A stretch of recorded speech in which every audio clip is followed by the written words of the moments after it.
Now, I don't know if you belong here or not. And I won't know until you lose some weight.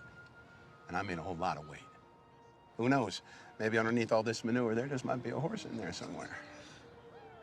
I'll do whatever you say, Coach. You tell me to do it, and I'll do it. Good. So after that gut's gone, we got to put all that weight back on. If you're gonna play the game, you gotta act the part. Howdy, my name is Anna Renfro. I'm your host, joined by my boyfriend and co-host Hunter. How's it going?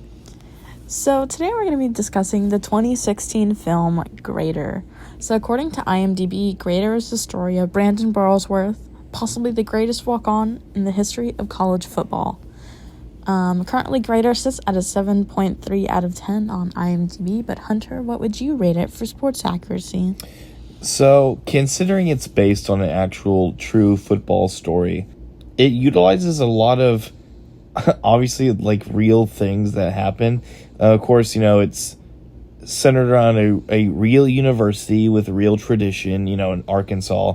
So, I mean, they showcase some of Arkansas's actual traditions, like calling the Hogs, and then they recreate some events from games that actually did happen when Brandon Burlsworth was playing for Arkansas.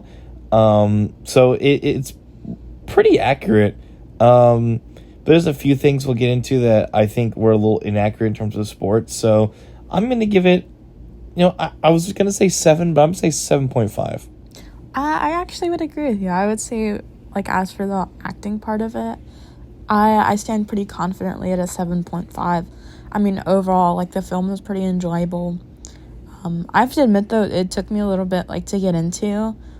I feel like for sports films, like, I kind of have to watch it in 2 sittings, just because most of the time the intros are pretty slow, especially with stories that are based on true events.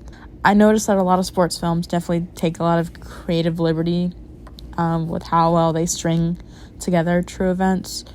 But from, like, everything that I was reading online, too, like, for the most part, it's a pretty accurate film. They kind of, like, meticulously put together to try to stay true to source. I obviously knew about Brandon Burlsworth as, like, being a big college football fan, knew about him before I even saw the film. I mean, the award for the best walk-on every year in college football is literally called the Brandon Burlsworth Trophy. Having that connection, I, like, fell in love with the movie, and it has some pretty cheesy elements to it sometimes, too.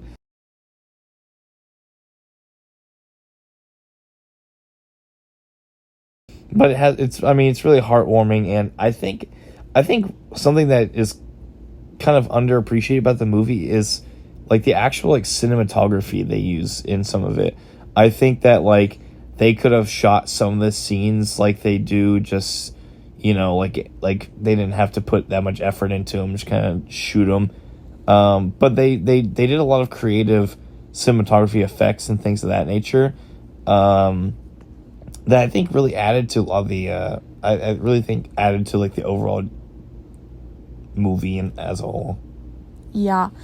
And we were talking about it earlier, but maybe, like, one part where they maybe took some creative liberty is, I guess, in the middle through the film, like, as Brandon's brother is just sitting outside, like, looking at the field, there's this, like, man that approached him that's carving wood. I mean, symbolically, it seems like he symbolizes, like, death, mortality. It doesn't necessarily seem like a real interaction, just because of, like, how out of touch the man is. I mean, I think you could even personify it with all, like, because the, like, heavy religious imagery and symbolism, you know, you could even argue that it's supposed to be, like, maybe it's the devil, like, tempting him away from God, or maybe it's just, like, the embodiment of self-doubt, because, I mean, if you, like, really pay attention, no other characters, and I think 2 show up. I think the Harrison, like, one of, like, the football players who's setting up the flowers talks to Marty, and then the Harrison head football coach comes out and talks to him.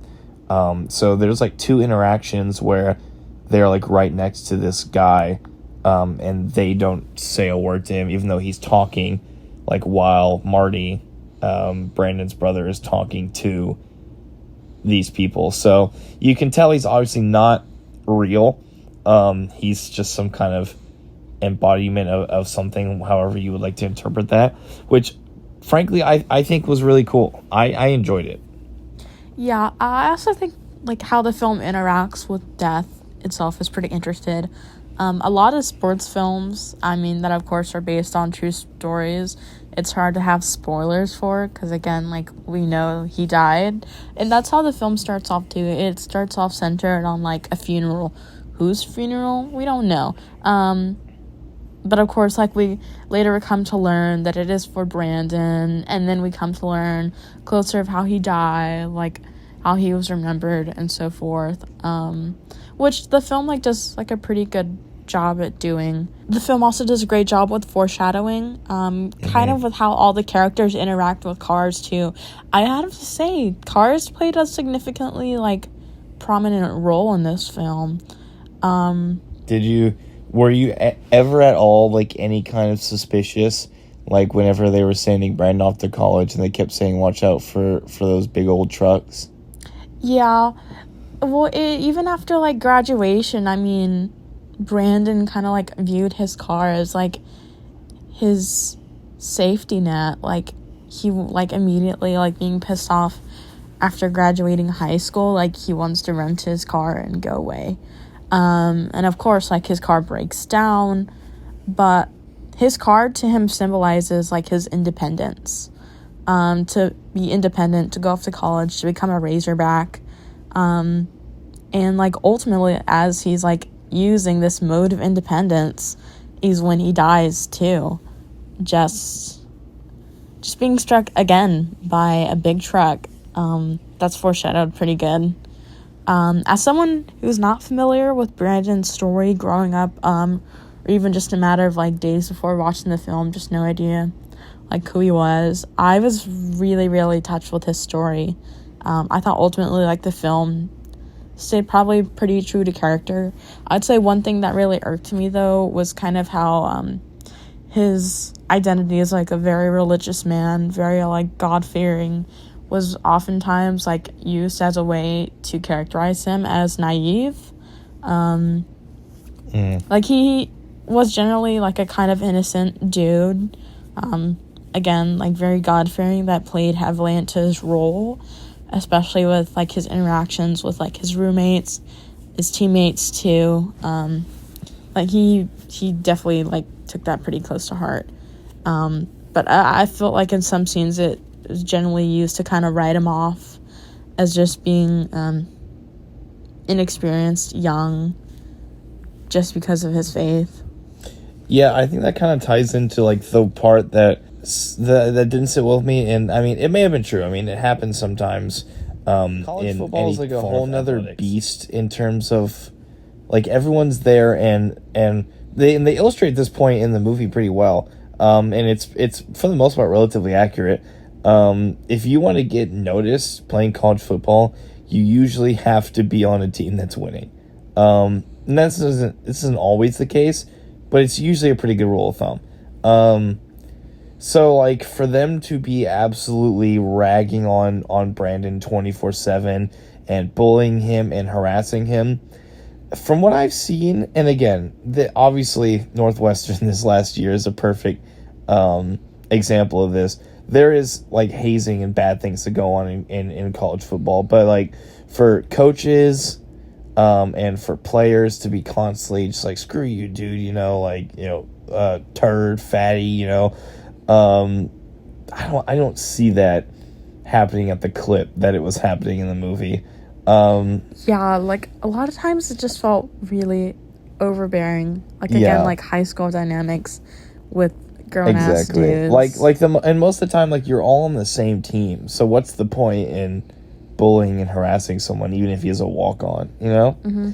Like, I mean, plenty of walk-ons go on and are pretty close friends with players on the team. And at the end of the day, you're all still on the team. So that, like, established classism that they put in the locker room, I mean, I'm sure it does happen, but to the extent that like they had it in the movie, I don't really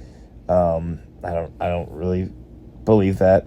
I will say, and I know this does happen, one one part I did find really funny because it was pretty accurate was when Brandon just completely mows over a starter in practice, and the coach absolutely gets furious at him and like screaming like, if you dare hurt a scholarship player, like I'm kicking your ass out, which truthfully legitimately happens. Like, scout players are there to scout. It's like, you can be tough to play against, but like if you end up hurting a player when you're the scout player, like coaches are going to be really pissed off. So that was surprisingly kind of funnily accurate. Yeah, I think all in all, like, the early interactions of the team are supposed to be harsh and really jarring, honestly. But of course, like, by the end of it, like, they're going through, like, the 5 stages of becoming, like, a solid working group. And by then, they're meshing pretty well. Like, they're performing. But, like, it was generally, like, a pretty interesting journey to watch. Just to see them go from point A to point B. And even a point C, like, after Brandon's death. Learning just, like, the significance of what Brandon's life meant was generally, like, pretty heartwarming. I have to say, there was, like, several good moments where I had, like, a good cry. And even though it wasn't your first time watching it, too, you unfortunately did shed a few tears. Oh, yeah, I remember watching it the first time. And, yeah, no, it messed me up big time. And, of course, second time, it's rough. I mean, that's how good the movie is. You relate to the character and his story really, really well. And it just hurts. I mean, he fought for everything he wanted in his life, and finally, when it seemed like everything was going up and he had finally done it, he had his life taken from him. Yeah, although I'm generally not, like, a pretty religious person, I have to say, though, that just watching his journey with faith and, like, to stay so true throughout the entire film was super heartwarming. I sympathize so much. I think they tastefully did the religion there, because I mean, at the end of the day, they are in Harrison, Arkansas, which, I mean, I'm not a big Harrison, Arkansas guy, but I would take a very sizable bet to assume that it's probably a pretty religious town. Yeah. Considering it's in Arkansas, which is a little presumptuous, but I mean, they kind of represented like that Southern comfort kind of religion pretty well. I like that ultimately, like, it wasn't so in your face. Like, it was very important to the characters. Yeah. And it was this, like, reoccurring event where, like, the team would unite for Bible study. But, like, aside from that, like, aside from, like, thematics, like, it was done very, very tastefully. Yeah, I agree. I mean, all in all, it was, like, a really great film, which, honestly, it took a little convincing for me to watch it. But at the end of the day, like, I do not regret it whatsoever. Oh, I love the movie, love the story, and I think they really did Brandon justice with the film. So thanks so much for joining us. That's all we have for now, y'all. But remember, if you're going to play the game, you gotta act the part. I'm Anna, your host. I'm Hunter Mitchell. And we'll see you next week.